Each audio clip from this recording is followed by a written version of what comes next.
आज की क्लास में हम जानेंगे दक्षिण हस्त अंगुष्ठ नियम को।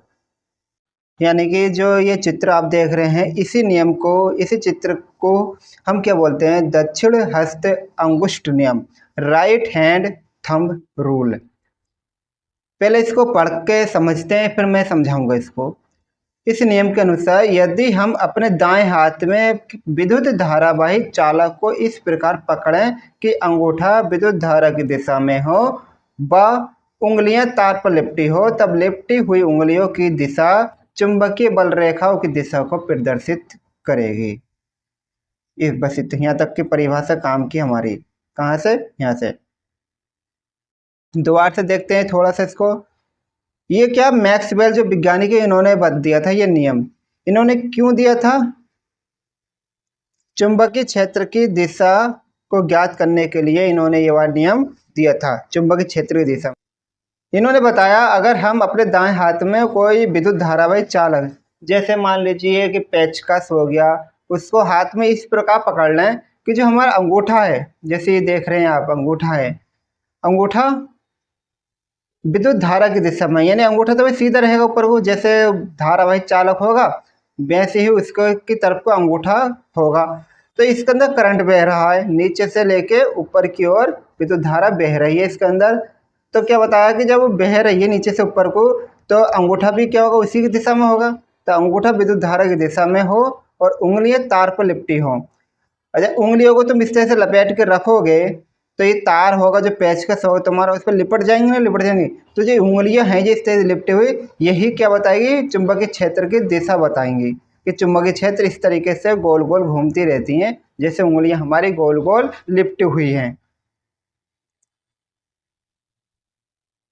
आगे क्या बोला? इसे मैक्सवेल का दक्षिण हस्त अंगुष्ठ नियम या मैक्सवेल का कॉर्कस्क्यू नियम भी कहते हैं। यदि हम किसी कॉर्कस्क्यू को विद्युत धारा की दिशा में आगे बढ़ाते हैं, तब कॉर्कस्क्यू के घूर्णन की दिशा चुंबकीय क्षेत्र की दिशा होती है। जैसे मैंने तक घूर्णन कहा था, घूमना, यानी कि जैसे घूमेगा इस तरीके से हमारा जो उंगलियां हैं, इसी तरीके से चुंबकीय क्षेत्र की दिशा होती है, यानी चुंबकीय बल रेखाएं भी ऐसी घूमती हैं।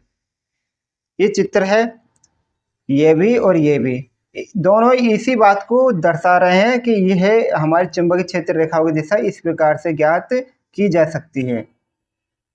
ठीक है, इस नियम में बस कुछ नहीं रखा, बस थ्योरिकल था, तो इसलिए मैंने ये वाली क्लास लगा दी, वरना तो मैं बोर्ड पे ही समझाता हूँ। अगला नियम देखते हैं। अगला नियम है फ्लेमिंग का वाम हस्त यानी बायां हाथ का नियम। अब ये नियम ने क्या बोला है? यदि हम अपने बाएं हाथ के अंगूठे और उसके निकट वाले दोनों उंगलियों को इस प्रकार फैलाते हैं कि तीनों एक दूसरे के लंबवत रहें। देखिए इस तरीके से ये चित्र आपको दिख रहा होगा। क्या बोला? अपने बाएं हाथ को, ये जो हाथ होगा हमारा कौन सा? बायां हाथ होगा, और इसके अंगूठे को और उसके पास वाली दोनों उंगलियों को इस प्रकार फैलाओ। ये अंगूठा रहा, इसके पास की दोनों उंगलियों इस प्रकार फैलाओ कि तीनों एक दूसरे के लंबवत रहे। लंबवत जानते हो? तीनों अगर हम देखने लगे तीनों पे 90 डिग्री कोण, तो देखो ये इस तरीके से गया और ये इस तरीके से गया। इस तरीके से दो लाइनें बना लेंगे अपने, तो इन दोनों के बीच में 90 डिग्री का कोण बन जाएगा। इसी तरह से इस उंगली को भी फैलाओ इस तरीके से, इस उंगली से नाप के देखेंगे तो 90 डिग्री का कोण यहाँ भी बन जाएगा।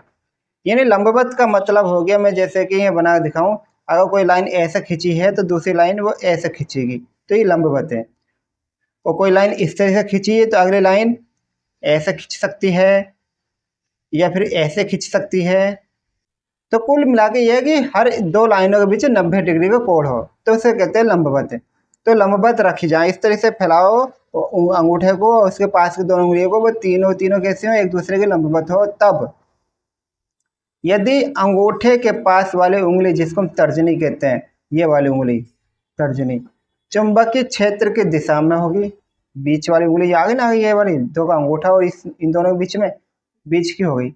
दूसरी उंगली जिसको मध्यमा कहते हैं, विद्युत धारा की दिशा को दर्शाएगी। ठीक है, तो अंगूठा चालक पर आरोपित बल की दिशा को बताएगा। जब ये वाली उंगली चुंबकीय क्षेत्र को, ये वाली उंगली विद्युत धारा को दिखाएगी, तो अंगूठा क्या दिखाएगा? बल को दिखाएगा। कौन से? चालक पर लगने वाला बल को दिखाएगा। ये चित्र आप देख लीजिए ध्यान से। बस हो गया ये नियम। इतना छोटे से ये 2 नियम थे थ्योरिकल। इसको कहते हैं फ्लेमिंग का बायां हाथ का नियम, और जो अभी हमने इससे पहले पढ़ा था वो मैक्सवेल वाला था। ठीक, तो ये है फ्लेमिंग का।